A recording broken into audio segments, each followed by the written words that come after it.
Welcome, Arthur. I'm excited to have you here and talk about EMFs because this is a really important topic that we haven't done much of a dive into on this podcast, but it's one of those things that people can't see, so they don't want to believe it. But I know I have done a little bit of research and started following some experts such as yourself because it's one of those things that is very important, but kind of brushed under the rug at the same time. So if you would start with your background a little bit and how you got so interested in this topic so that the listeners can understand why you're so passionate about it, that would be great. Yeah, absolutely. Well, Shana, thank you so much for having me. I'm very excited to be here and to be able to hopefully shed a little light on the EMF topic. As you said, it's something that people are starting to be a lot more aware of compared to a few years ago, and that definitely deserves a little more attention. So starting with my background, I grew up with two grandparents who have fought cancer for as long as I can remember. And I think from a very early age, that gave me a keen interest, I would say, in watching for environmental factors that can impact my livelihood, or my likelihood rather, of following the same path. And so that interest ended up culminating into a master's degree in engineering and biology with a strong focus on human health. And longevity has always been a big North Star for me. My very first job, I was studying the genomic patterns of prostate cancer. And through this, I started gaining more exposure to the science behind EMF exposure and its link to cancer, and doing more of a deep dive, how it is linked to more than just increased cancer risks. Why?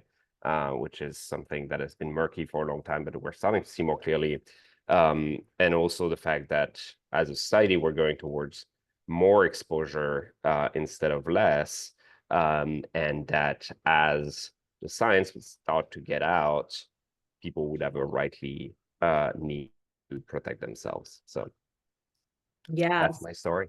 Yes, and I think just so many people can relate to it because we all know somebody who either has cancer or who has had cancer, or whether it's a family member or friend. My mom died of cancer a little over a year ago, and you just wonder, I've had blue light, like we talked a lot about blue light, and she was a nurse and doing a lot of night shifts, but also had a lot of EMF exposure. So it's hard to pinpoint exactly where everything kind of came to a head, but let's explore that topic a little bit. Well, actually, let's take a step back. Let's be very simple here. Like, what are EMFs? Because I know, you probably throw these words around all the time, and a lot of people are not understanding what that EMF is. Like, I have two teenage boys. Well, I guess one is 20 now. He just turned 20,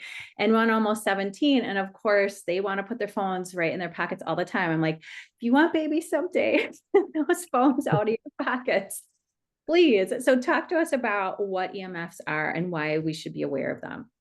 Yeah. So EMF stands for electromagnetic fields or electromagnetic frequencies. They are a type of radiation that are being emitted by all of our consumer devices, or electronic devices, I should say, to communicate with one another. So when you're taking your cell phone, the way it is getting signal and internet is by communicating with a cell phone tower or 5G antenna or Wi-Fi. Similarly, for your computer, your connected devices, such as your Apple Watch or any smart home devices, your car, in the way it's communicating with either your phone or the different systems that it has in there. And so the reason why this radiation is being emitted is because it is what is carrying the information between your cell phone and I'm taking the cell phone as an example, between your devices and the source and the receptor. The reason we should be aware of this type of radiation is because these are non-natural frequencies that can interact with our body's natural biology and specifically our cell membranes. We can get into the specifics, but to keep it very surface level, I mentioned that EMF stands for electromagnetic frequencies. It has an electric field and a magnetic field, and the electric field is thought to be interacting with our body's natural pathways and signals, and specifically electric signals, and to activate some internal communication pathways, which at times where they should not be, which in turns can increase oxidative stress. And I probably went way too deep already for an introduction. I'll say one last thing, which is another common place where you're going to find EMF is your microwave. And a lot of people don't know that, but your microwave actually emits the same radiation that your cell phone or that your computer or your Wi-Fi or any Bluetooth devices does, just at a higher power in a more concentrated box, but it is the same type of radiation. Okay. So is it safe to say that any device that is Bluetooth enabled, or you're using Bluetooth with anything, that is high EMF exposure? Yes. I mean, yes and no. You have different Bluetooth technologies, and Bluetooth devices are not all built the same way in terms of exposure.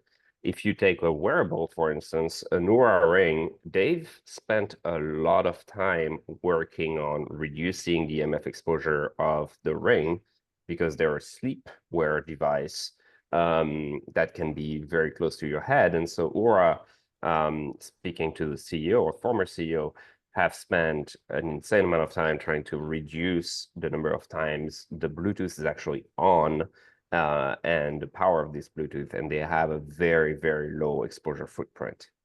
That's not the case of the majority of other wearables.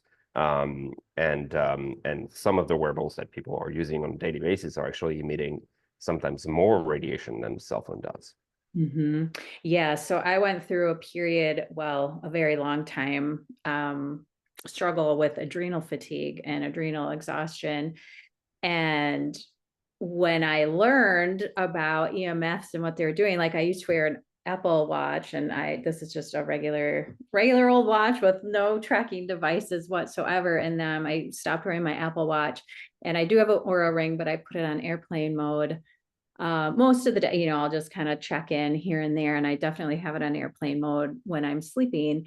But talk to us about that, like putting devices on airplane mode, because I've heard different things. Like, is that significantly reducing the EMF? Okay. Yeah. Airplane mode will do 99% of the job, honestly. Oh, okay. You're still going to have residual exposure, mostly from the electric field that your device is still going to give off. But in comparison with the EMF exposure you're getting when your device is active, this is day and night. And so the number one advice I give to people with regards to EMF exposure is put your cell phone on airplane mode at night if you want to keep it next to you. Ideally, put it into another room. I think this is not just for EMF exposure, but because you're going to sleep better if you're not on your phone 2 minutes before turning off your lights. But from an EMF exposure perspective, you're sleeping 8 hours out of the day. You can just put your cell phone in airplane mode. You're already going to reduce significantly the amount of EMF exposure you're getting in the day. Now, this is not very practical advice for when you're out and about, and for your sons who are putting their cell phones in their pocket. They don't necessarily have another spot where they can put it. And in the end, this is why we created HAVN. But airplane mode will definitely do the trick with regards to reducing your EMF exposure. Yeah. And I know for me, the only time I really put my cell phone in my pocket is when I'm out on walks. And I like to listen to podcasts, or I just don't take my phone with me. But if I do listen to a podcast, I download it first and then put my phone on airplane mode. So when I'm walking, it's at least on airplane mode. But then, of course, yeah, you miss your calls and you, but it's okay. I'm like, okay, it's okay to just not have, it's kind of nice to not have the pings and the, everything coming in on your phone for a time anyway. So yeah, it's nice to know that there are some fixes because, and some, somewhat easy workarounds because cell phones are not going anywhere. Cell phone towers are not going anywhere. Technology is just advancing so quickly that it'd be, sometimes my kids are like, gosh, I can't, like the first phone I had, I was 27 years old. Like I'm aging myself a bit, but my kids are like, what did you do? I'm like, we found plenty to do before we had phones. But yeah, I know for me, like I put my phone in the bathroom on airplane mode, and our bathroom is connected to our bedroom, but it's many, many feet away. But then there's my husband, who can be a little stubborn about things and thinks a lot of what I teach and share is woo woo. So he's got his phone plugged in by the bed and it's on the other side. But my boys are my kids are kind of like, well, what's the point of you having your phone in there if dad has his phone right on the floor next to the bed? I'm like, oh, I know. I do what I can. Still half the exposure. I'll take that deal versus two phones next Yeah. to my head. So Yes. better. And it's at least like 6 feet away from me, but yeah, hopefully he'll come around on this. Okay.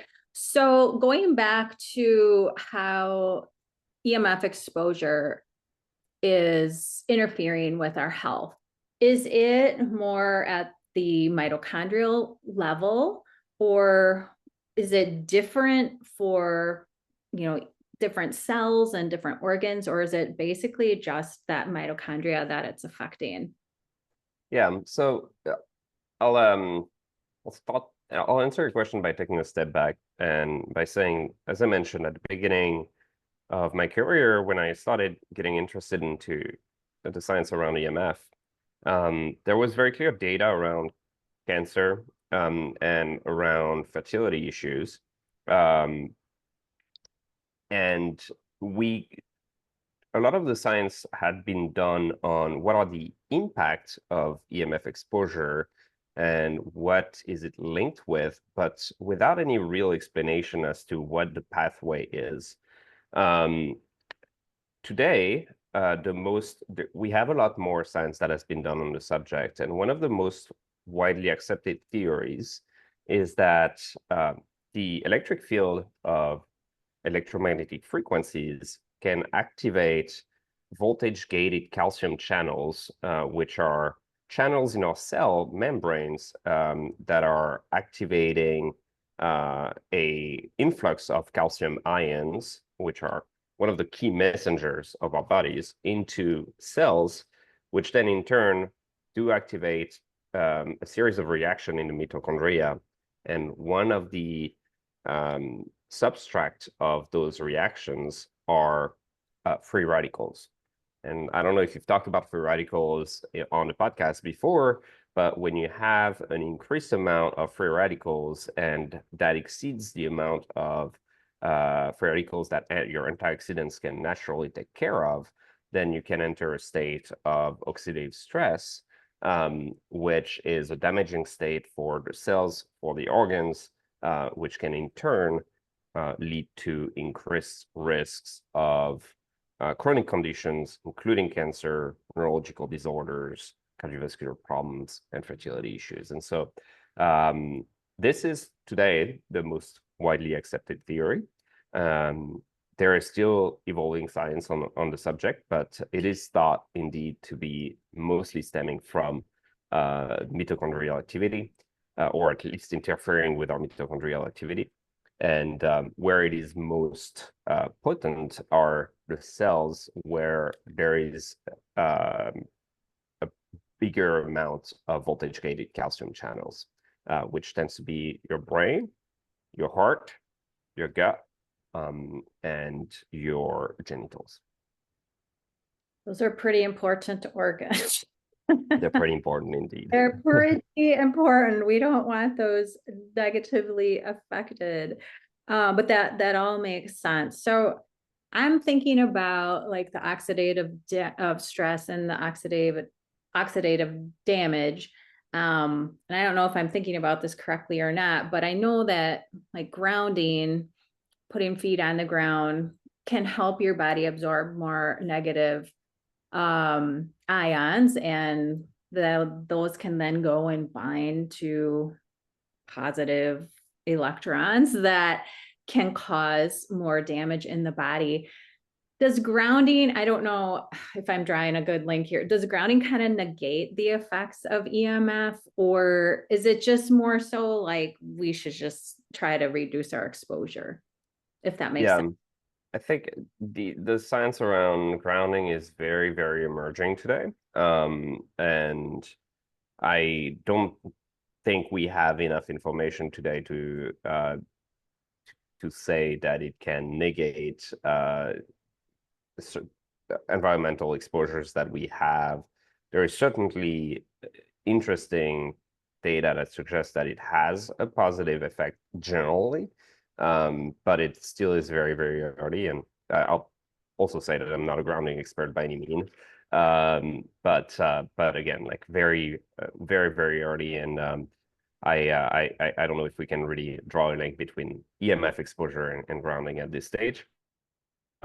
What we're recommending and what I'm preaching for myself is reducing my exposure as much as possible instead of trying to fix whatever effect it can have on the body. So I think this is always a preventative is better than reactive, in my opinion. And so I'd much rather be trying to reduce free radical production instead of trying to increase my antioxidants consumption, if you will. Yeah. And there is even a question mark about whether the antioxidants that we ingest have the same effect as the antioxidants that are naturally produced by our body. But that's another conversation. Yes, another deep conversation for sure. And I suspect the tech companies are kind of view EMFs as big food companies view the nutrition that they're putting out and not wanting to admit that there are issues there. But I work with a lot of people who have been ill for a really long time, or they've gone to lots and lots of doctors. A lot of them have weight issues, metabolic issues, type 2 diabetes, prediabetes, those types of issues. A lot of women. But what would be, and like I said, we go through a lot of different areas in their lifestyle that might be coming into play rather than just nutrition and exercise. Like government likes to simplify weight issues as being a move more, eat less type of problem, but we know it can go much, much deeper than that. So EMF can definitely come into play. So what are some of the real common symptoms? And I know some people are more sensitive to EMF exposure than others, but what are some of the common symptoms that we see from EMF exposure that somebody may not have any idea that is the issue, because this isn't really talked about very much? Yeah, it's there's a pretty wide breadth. The most common ones are migraines, brain fog, fatigue, sleep, and fertility. Fertility is definitely getting a lot more attention nowadays, and I've spoken to a number of fertility doctors who tell me that it is one of the first questions they ask male, which is, do you sit down when you work? Do you use saunas? What kind of drugs do you take? How much alcohol? And do you keep your cell phone in your pocket? Those are kind of like the big five that they talk about with their patients. Generally, as I mentioned, the link between EMF exposure and oxidative stress means that people with chronic conditions will also tend to or can see their chronic conditions symptoms be exacerbated by EMF exposure, because oxidative stress is one of the contributing factor to the symptoms that you're going to face. So not to say that EMF exposure is at the root cause of that chronic condition, but it can definitely play a role in exacerbating whatever symptoms it is that this condition is leading to. There are also a few more cases where studies have been done, early studies have been done on animals, where we just talked about metabolic health. There has been animal studies showing that EMF exposure could suppress THS, T4 and T3 levels, which can cause inflammatory change in thyroid tissue. And human study finding changes in THS hormones as well. And so when it comes to, we are not sure why, but there is early evidence that it interferes with our thyroid as well. And then finally, the last one that I think has been fascinating to me is tinnitus, which is ringing in the ears. This is more on the observational point of view from our perspective. We've had a number of people suffering from this who started wearing our products and who report significant improvement on the symptoms. And again, there is emerging research that shows that it is one of the most common symptoms reported by individuals with EHS, which is electromagnetic hypersensitivity. People who can actually feel EMF and that have attributed that are able to attribute some of their symptoms that we just talked about before to EMF exposure specifically.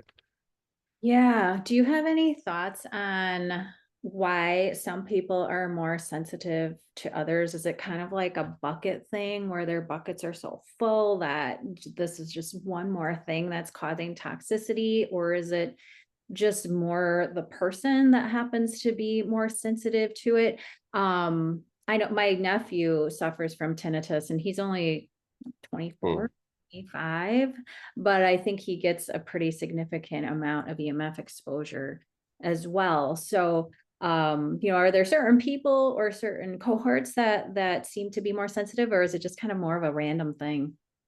I think ultimately it's a combination of factors. I cannot give you a precise scientific answer around this, but I can give you my opinion, which is we all have a different biology. We all have different genetics, and we're not sensitive to the same thing. I know people who can eat McDonald's every day and they're not going to get fat. If I eat it twice a month, I'm definitely going to see the difference, right? So like different people have different biologies.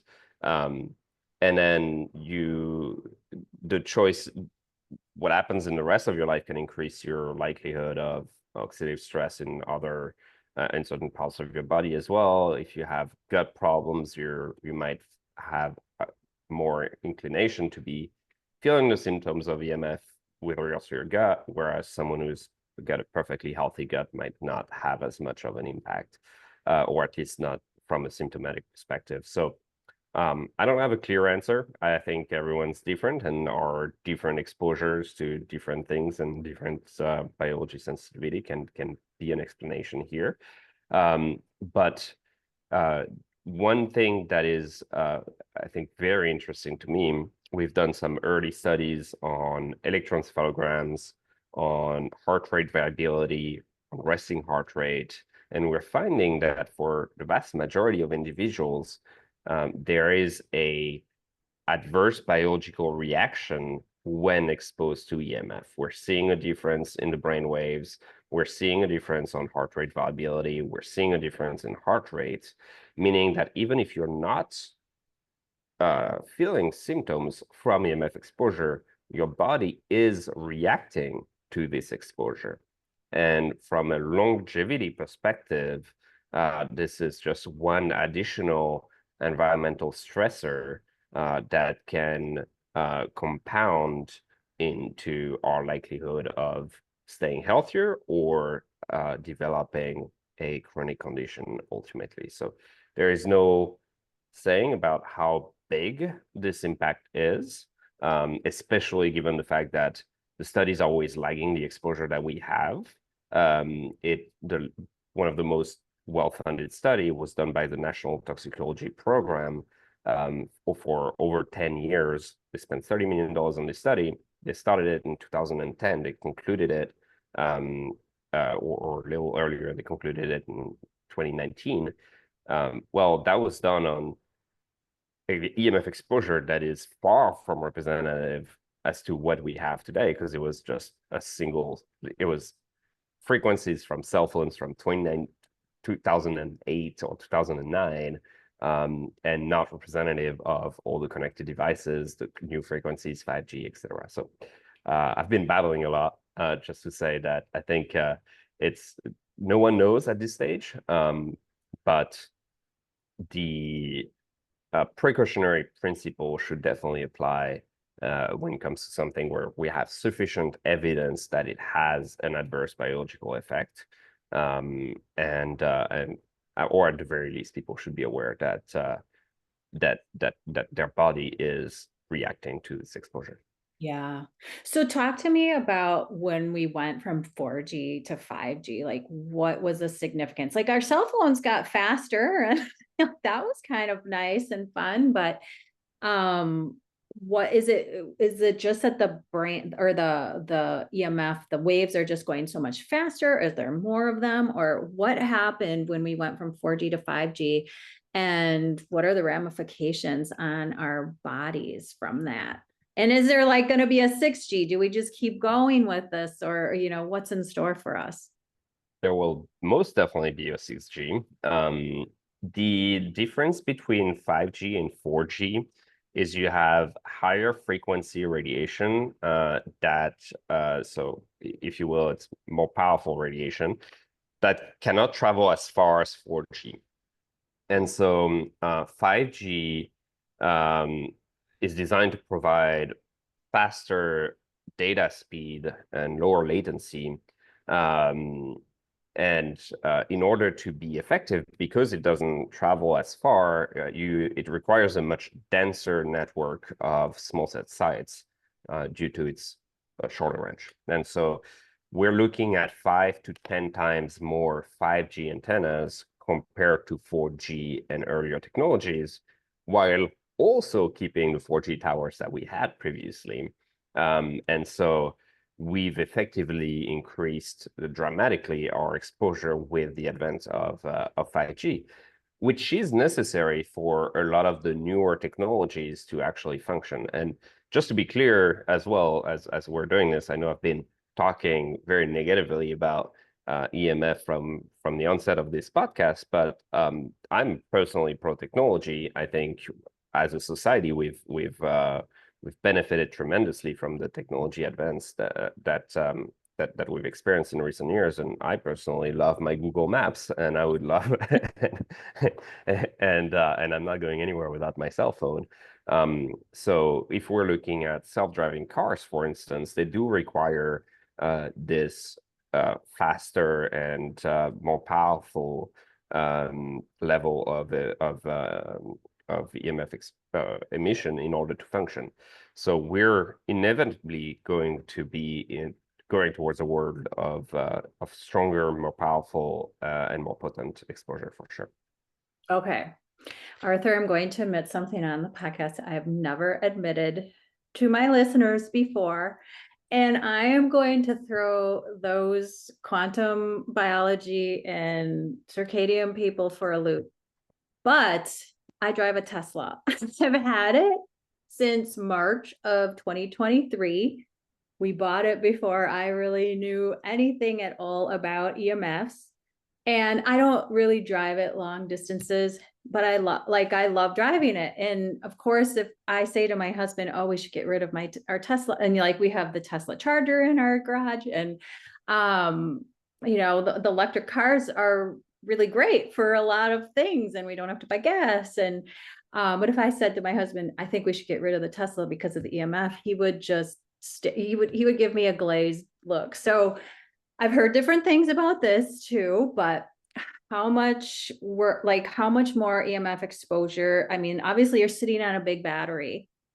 For those who don't, when we first bought our car, I thought maybe the battery was just kind of this kind of smallish battery that's like where the the engine. No, it's like this huge battery that sits on the bottom of the car, which is why Teslas are so heavy. But talk to us about electric cars, because there are more and more coming out. And like, I don't sit in my car. If I do have to charge my car while I'm traveling, I don't sit. Like, I see some people sitting in their car while the Tesla's charging. I'm like, oh my gosh, people get out. But you know, how much worse are electric cars than the gas powered cars?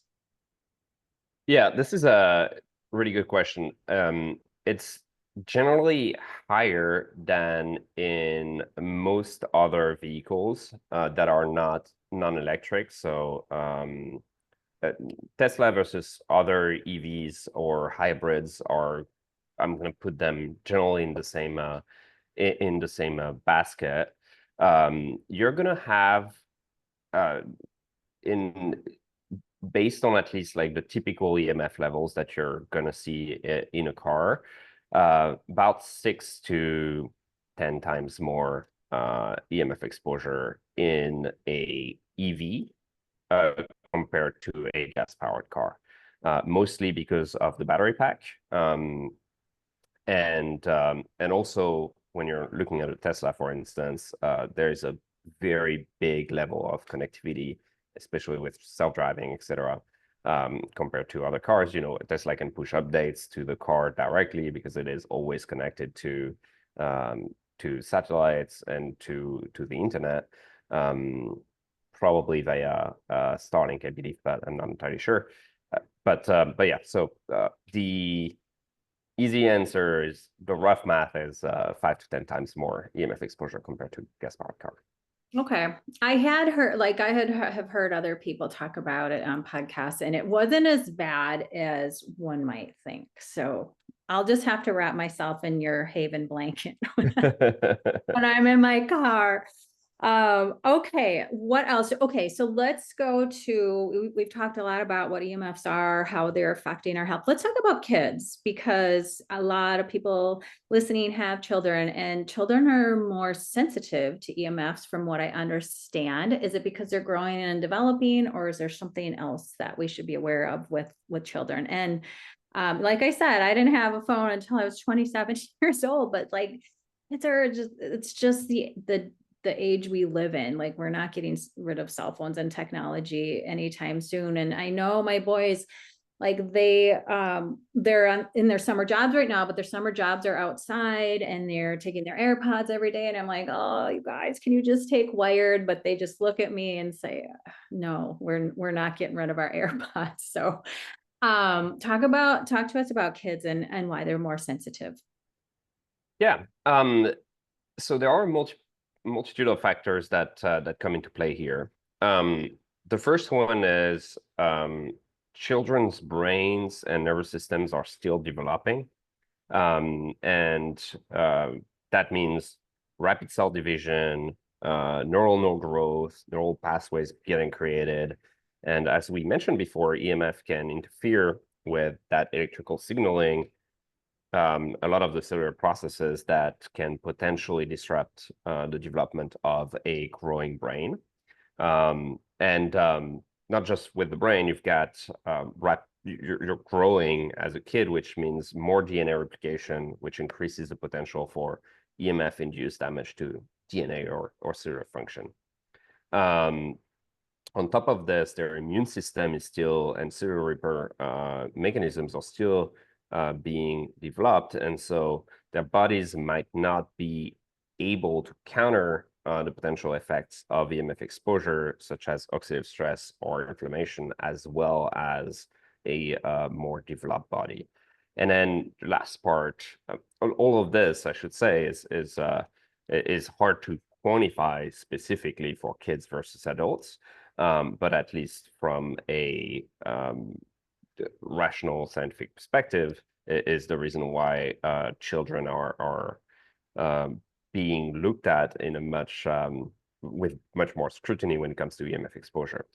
The second part, which is the fact that our bodies are lossy medium, meaning that they naturally absorb radiation as you're getting that exposure. And so When you're an adult with a thicker skull, or just generally more um, more tissue in your body, that tissue is going to absorb more of the EMF radiation before it gets to your organs than when you're a kid. And so studies have shown that for kids, EMF can penetrate twice as deep into their brain compared to an adult, simply because they have, again, thinner skull and a smaller brain. So more of the other radiation is being absorbed before it reaches the other side. So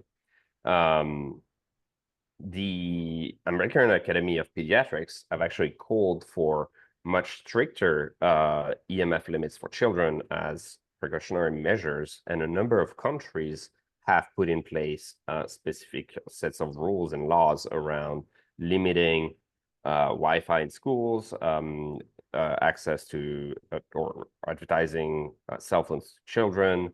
I believe Cyprus has done a lot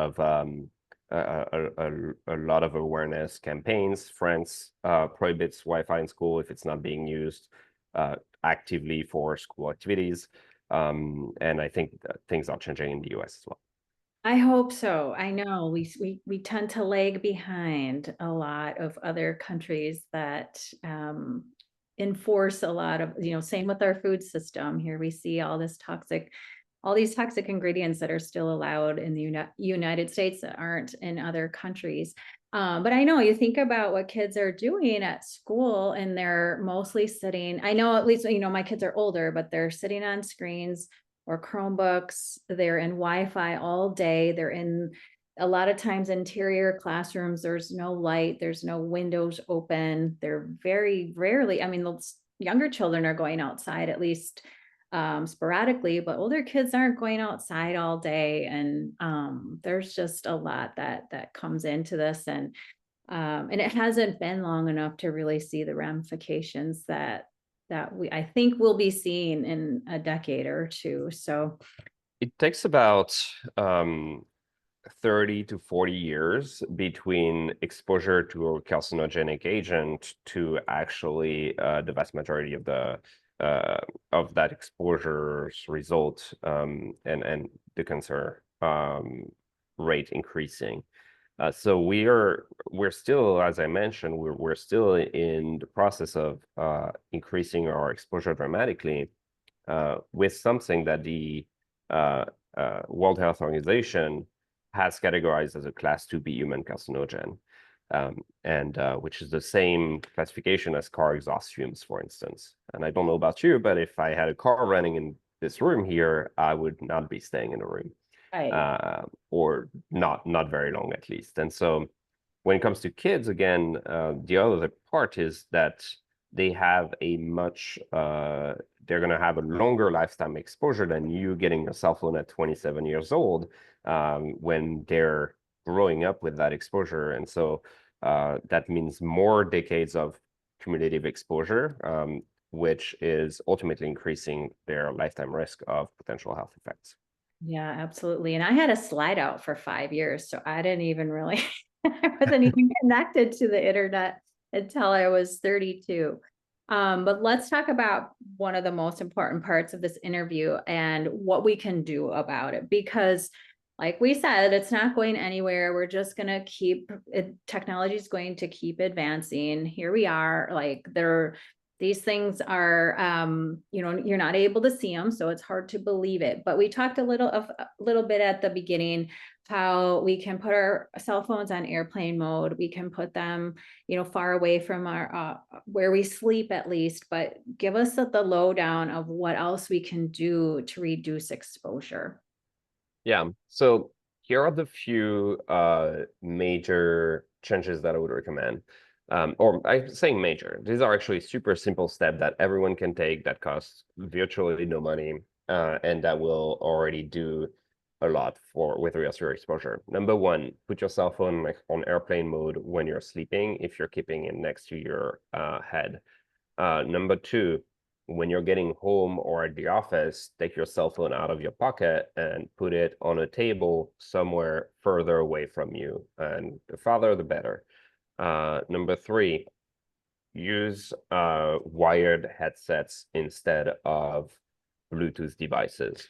Bluetooth devices are have a direct or your headphones have a direct linked pathway to your brain through your ear canal, with very little of that lossy medium that we just talked about to absorb any of the radiation before it reaches your brain. I know this is more annoying than having I went back to wired too. Bluetooth headset, but from an exposure perspective, this will drastically reduce that exposure. These are, and then the last one, which might be harder for some people, but a lot of Wi-Fi that you have at home can be programmed to be turned off during certain hours of the night.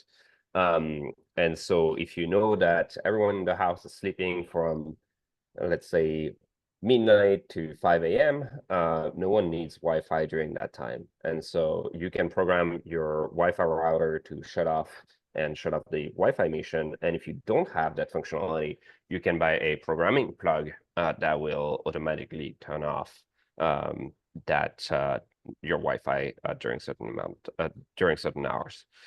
These are the very simple steps that you can take that will virtually not affect your lifestyle at all. And then obviously, I mean, we created HAVN for a reason. If you are keeping your cell phone with you, or you're living in an environment such as a city where you're going to have a lot of exposure from your neighbors, from in this office here, we have 34 different Wi-Fi signals that we're able to get on just my computer. Then wearing HAVN, which protects your body, is the next step that can help drastically reduce your EMF exposure on an ongoing basis. Yeah, and I know I live in a pretty rural area where my neighbors are somewhat far away. Like I can pick up a few signals. And I work outside whenever possible. I haven't gone to wiring our house, but I do, like, I have the Bluetooth off on my computer when I'm working on it. I don't have it plugged in when I'm working on it. So there are a lot of little things that definitely add up. And we do have a device that shuts our Wi-Fi off. Ours is off from 10 p.m. to 5 a.m. And, sometimes my middle son is in college and he's just home for the summer, but sometimes they're like, really, Xbox is going off at 10 p.m. I'm like, yeah, you shouldn't be on it anyway. All that blue light, but I'm sorry, but this is where we lived. And my youngest son is the one who programmed it for us, but it took him about 2 minutes. He's my techie guy. But yeah, it shuts off automatically. We don't think about it. And, and again, when I first had it, my husband's like, well, what if I need to get up and work earlier than that? I said, well, we can just override it for that one day. But for the most part, it's gone well and nobody even notices. And yes, my boys, and my daughter too. I don't worry about my daughter because she's hardly ever on her phone, but she knows all of these things, but just putting that airplane mode on while you're sleeping is helpful. And I know, like I said earlier, I'm excited to have this to travel with, because I'm leaving in a few days for a week. And while I live in a rural area, I know I'm like staying in an apartment where there's going to be a lot of Wi-Fi in a much bigger city where I am, and being in the airplane, I know that's high EMF exposure. So it's nice to have the products. So the products that you have, tell us a little bit about that. I know you have pajamas and you have hats, blankets, beanies, I believe, but tell us about those and what the technology is there. Yeah.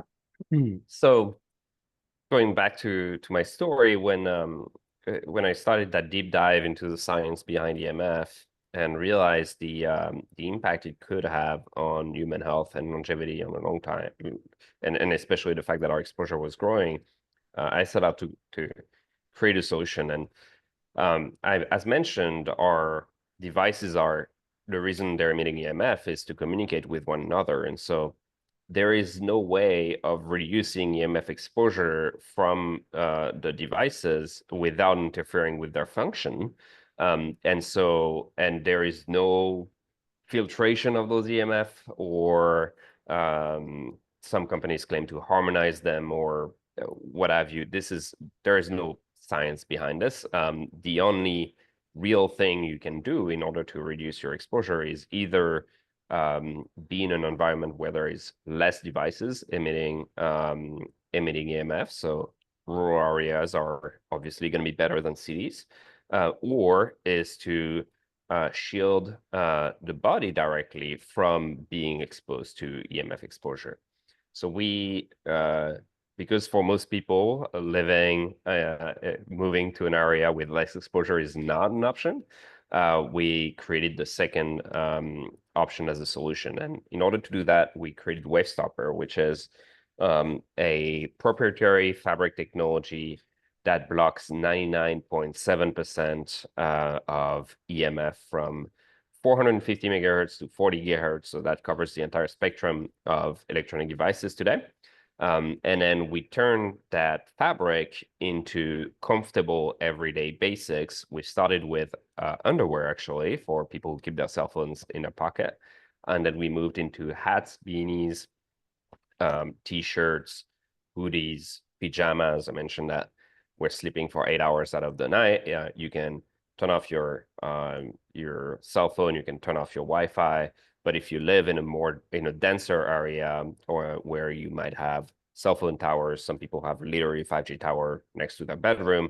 You might have neighbors that are still a lot of that still have their Wi-Fi activated. So pajamas were created to shield you during those 8 hours of sleep that you should be getting. Ideally, we've got gaiters for the thyroid, and blankets, as you mentioned, for a more versatile at-home protection. We're always working on new products as well. We're very much at the tip of the iceberg right now, and working hard on developing more products that can help for protection as to be protected as often as possible during the day. Yes, and I really appreciate the blanket that you sent me as well as the pajamas, because I work outside when possible, but I live in Wisconsin, so there's many months where it's awful here and there's no way I can work outside. And my office has the router in it, and so being able to put that blanket on me, I'm really excited about when I'm not able to work outside as often. And I know on my Aura Ring, I don't know, like, I feel like when I sit in my office and I'm working, my stress levels are higher, but I don't know if it's because I'm working, it's the brain power, or it's the EMF exposure, or if it's just, like and then when I'm doing podcast interviews, of course, your heart rate's up a little bit for that. So I haven't, it's hard to put it all together, but it'll be interesting to see if this helps while I'm working in my office as well. So, and I think I read that if you're wearing any of the clothing when you go through the airport, it will set off the detector, correct?